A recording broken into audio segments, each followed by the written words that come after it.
So our last topic is going to be about Bungie, but a little more uh, personal, shall I say.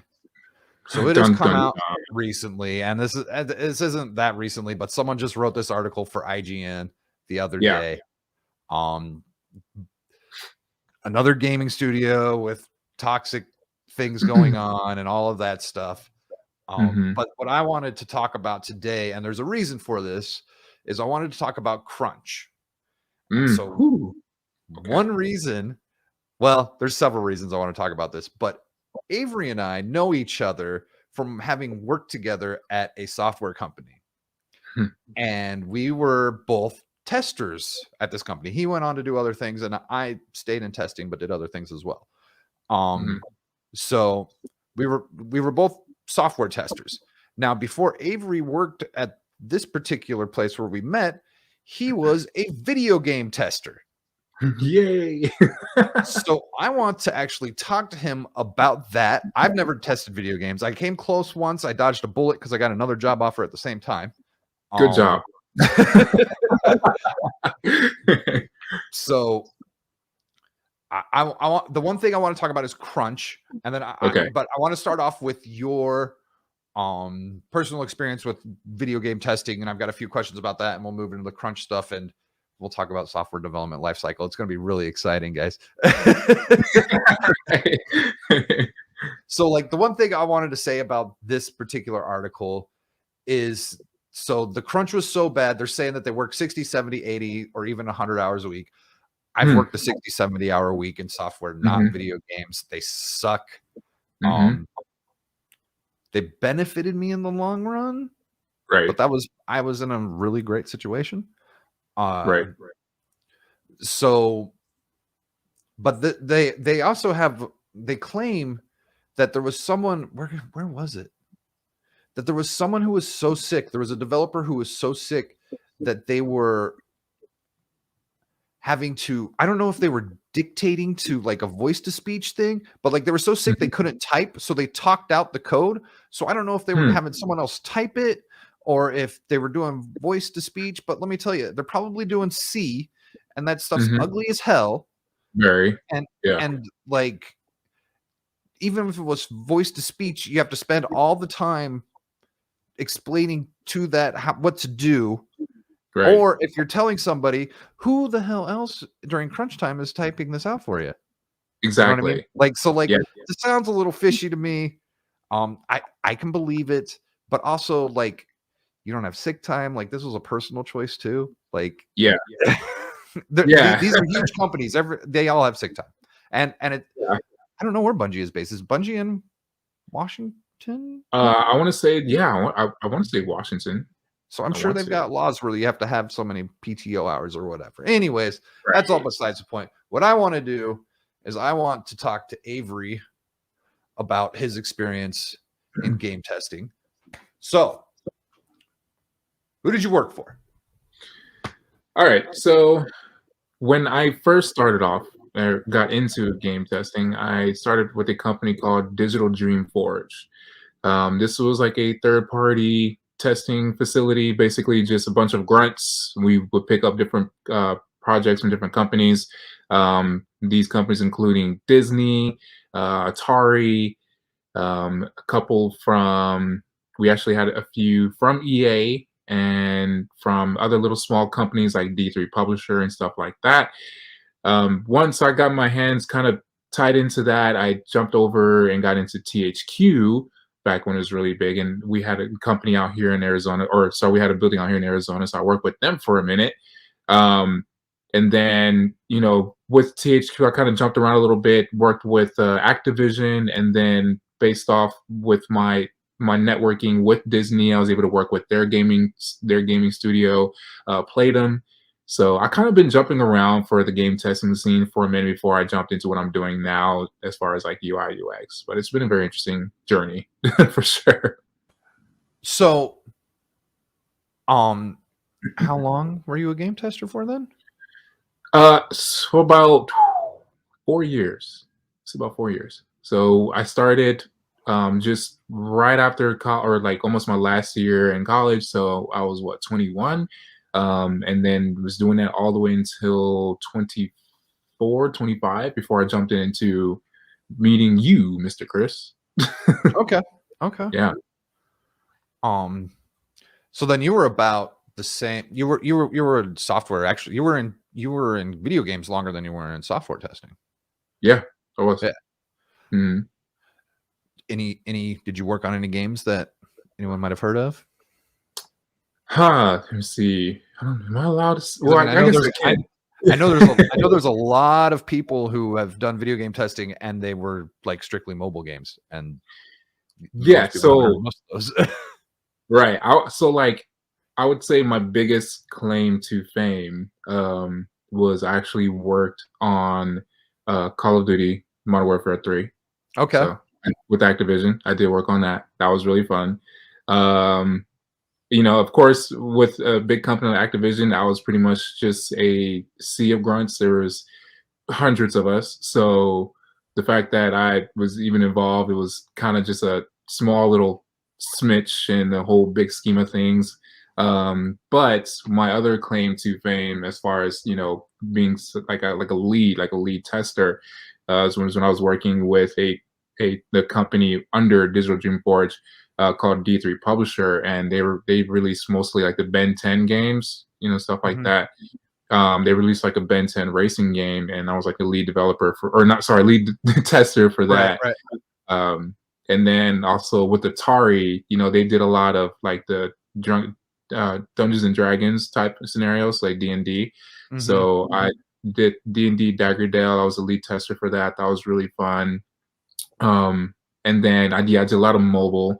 Like so I was involved with Farmville, and that was more of just like a, you know, when mobile and Facebook gaming was really huge, right? Like it was just constant updates. So even though these games are already out, I was just in there already just testing it. So I really had Mhm. no credit as far as, oh, you know, these are the people who are testing. Like it was just a warehouse of just So testers you were like coming in and out. constantly regression testing, is what you're saying? Yes, Yeah. exactly. Yeah, yeah. Constant regression testings, new updates come in, we test it out. You know, what was the coolest thing about like doing like the mobile and the Facebook gaming was getting like the back end code and just wrecking havoc all over just, you know, the You games. said And Ava. yeah, it's just wrecked. I don't know, like just wrecking it. And then like, you know, with my sneaky butt, like I would kind of just, you know, sneak little codes and cheats to my friends. Like, hey, you guys Mhm. want some more pigs in your farm bill? Like, here Right, you right. go, I gotcha. You know, Oh my like god. I would start just hustling. Like I would start hustling codes and stuff. I never did it. I never did the Farmville thing. The only I'm thing I'm like that that I good. did was I did that Simpsons game Uh where, huh. like, you had to, like, build Springfield or whatever it was that you were doing. Oh, yeah, Yeah, yeah. that I did that. I got suckered into that for a while. I didn't spend a damn dime, though. That's, you know what, that's good, you know, as you shouldn't, like, as you should not. Like, honestly, being in the, you know, on the other side of being, you know, seeing these mobile and Facebook games, like, nah, man, it's ridiculous. I'm gonna make one point. This is a topic for another conversation. Maybe this Sure. is another podcast, but but that kind of gaming is purely built on taking advantage of Mhm. human instincts and manipulating Yep. them, and it Yes. is ugly and disgusting. Super ugly, and yeah, agreed. We can make a whole podcast about this. I have Mhm. a plethora of just like that whole insight, especially being on that other side. It's ridiculous, right? Like just for like a quick example, as far as like Facebook Yes, gaming, please. you know, when all right, so especially for Farmville, right? When new updates will come, whatever it may be, you know, like the just the amount of just code it took to make a simple change, like put a bow on a pig or whatever the case may be, and then charge like $10. It's like, are you kidding me? And it's like, and it's like these things took literally minutes to make, Mhm. like Yeah. no effort whatsoever, and then charge $10, Uh-huh. or you know, an energy boost or whatever the case may be. Like, there's no effort at all on like the developer or publisher end to get these things out, and charging, you know, people tens, $20, whatever the case may be, getting these people's endorphins up and try to just sucker their in. It's ridiculous. I hate it was I felt The bad endorphins, being yep. in that. Yeah, I felt bad just being a tester in there because of just I was part of it. Like I was part of the wheel. I would have been a miserable wreck, and I probably would Yeah. have quit before I ever had another job because I can't do that kind of crap. I call when I work I've so like working call centers and stuff like that, like Yeah. where it's just a garbage situation. I call in all the time. Like I just can't. I'm no good. It Anyways, was crazy. so you have you have a lot of testing experience between video games and just regular software. How would you Mhm. compare the two? So I enjoyed software testing a lot more than I did game testing. Let me better define that because there's a lot of Before. different areas you can go. Yeah, yeah, I mean, as far as not the technicality of how you're testing it, yeah. but like the environment. Okay. Oh yeah, yeah.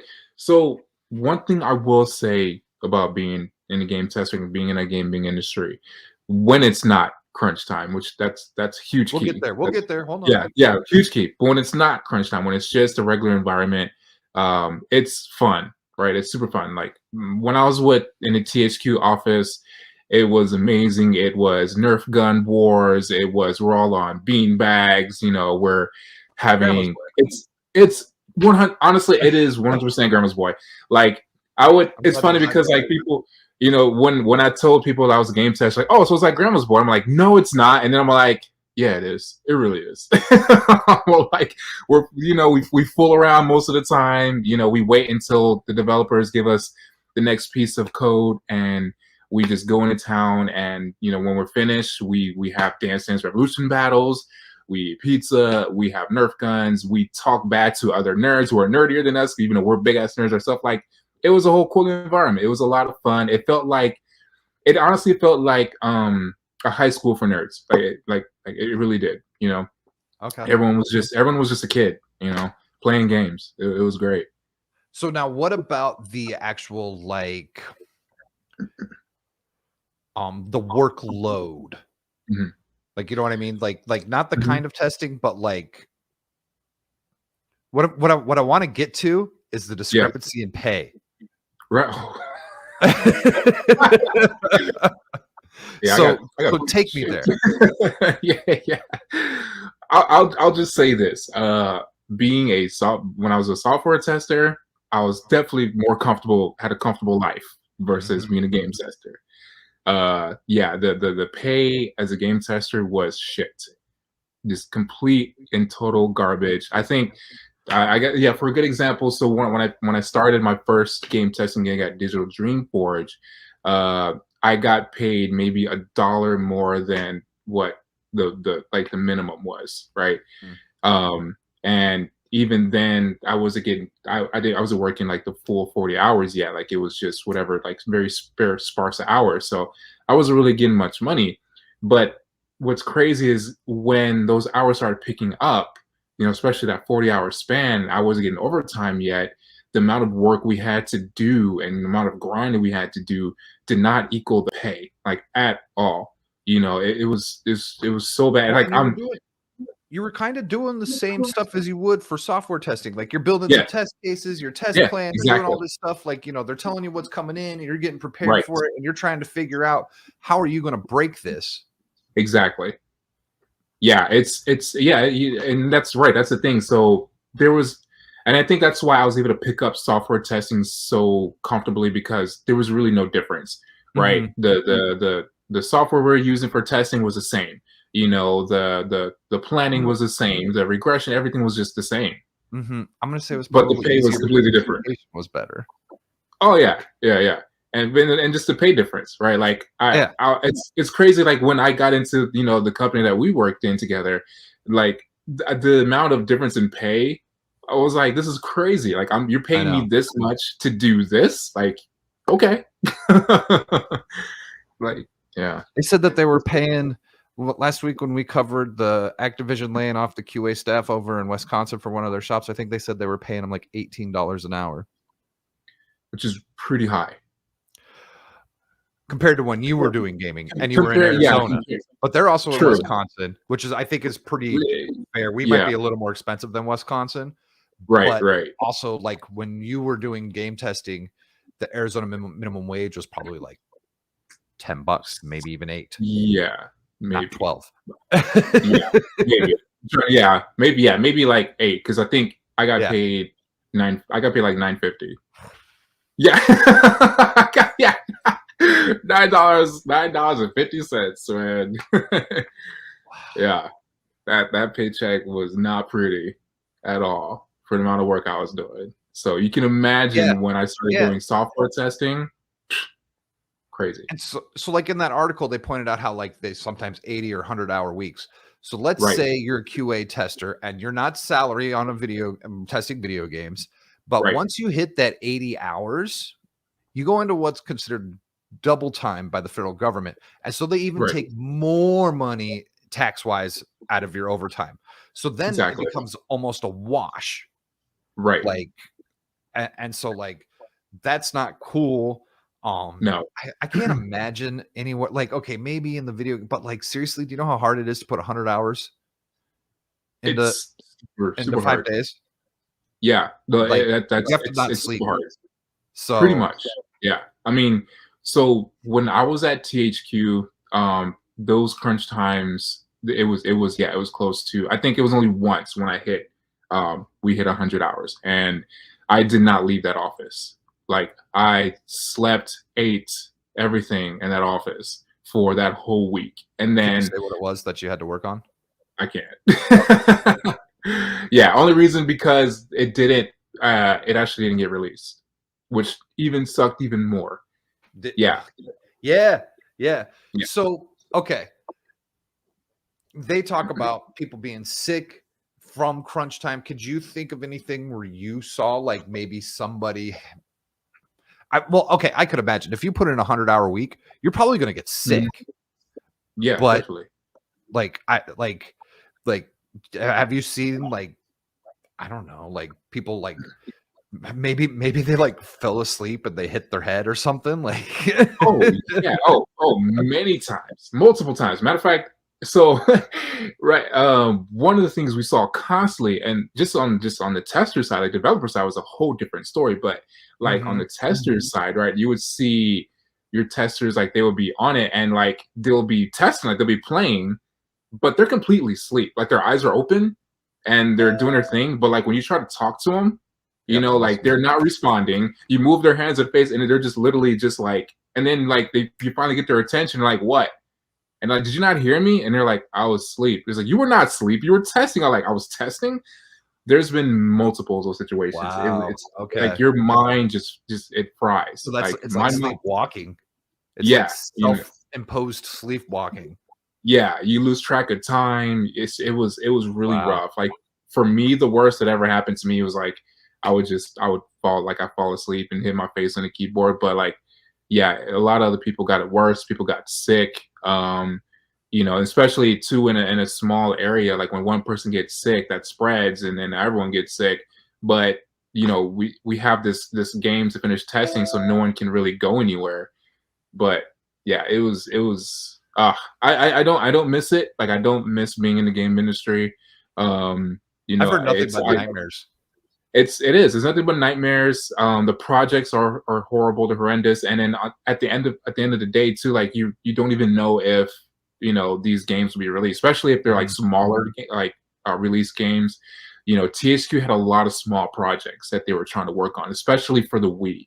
And a lot of those did not get, you know, did not make the cut, right? Mhm. And it sucked because you would still dedicate all these hours, and you get paid, sure, but like, what was like, what's the worth, right? What's the cost? You know, your health is deteriorating. So Your you're time away from your friends, like it's crazy. so you're saying when you put in all that work and then nothing happens with the game, that made it Mhm. even worse.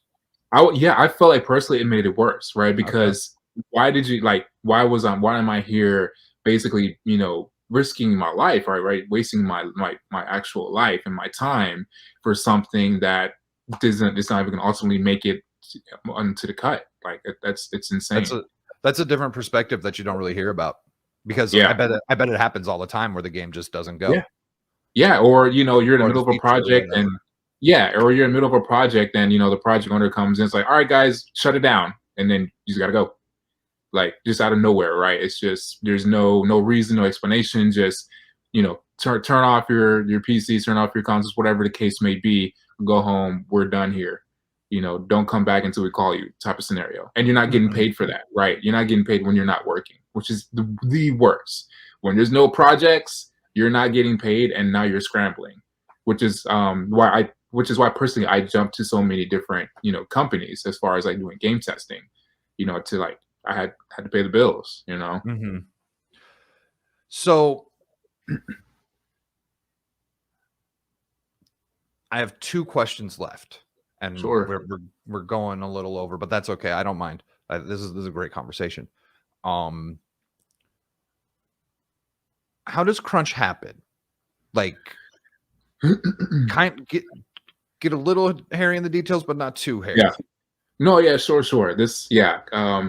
So crunch happens from, and you can relate to this as I well. know. Crunch happens from poor management, right? It all comes from the ups, right? It's the whole, we gotta meet deadlines, we gotta, we have to get this out, whatever the case may be, yada yada yada.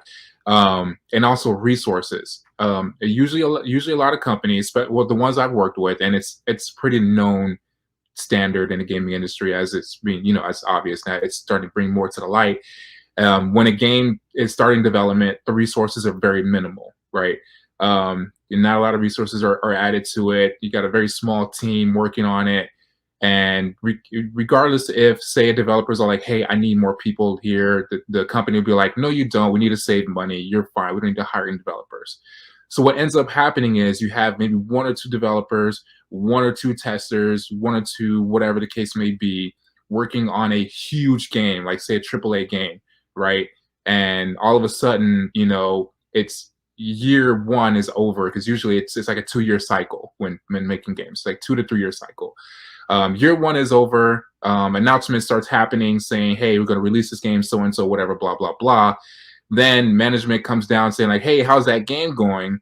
And then the developers are like, well, we need more than a year. And the managers are like, well, you don't have more than a year. You have 1 year. What do you need? And we're like, well, I need more developers. That's not going to happen. We're not spending more money. What else do you need? I don't know. Well, if I can't get more developers, I'm stuck. Well, how about this? How about I throw more hours at you and you get to work? It's like, what? That's so unfair. So yeah, it's yeah, that's usually what happens. It's the whole upper management wants to get the game out, but doesn't want to provide the resources needed in order to get that game out in a timely manner without sacrificing the employees, right? They want the finished product with the least cost. And the way to do that is to make the employees work longer without paying or hiring more people to get it done. Crazy madness. Yeah, and then you can add on the, like, what do they call it? Like, bloat, but like when all of a sudden they want something else now. Oh, now, right? Yeah, And more like and last minute. you were over here, and then they want Yeah, you to yeah. go over here. Yeah. It's Yeah. it's straight. Yeah, straight madness.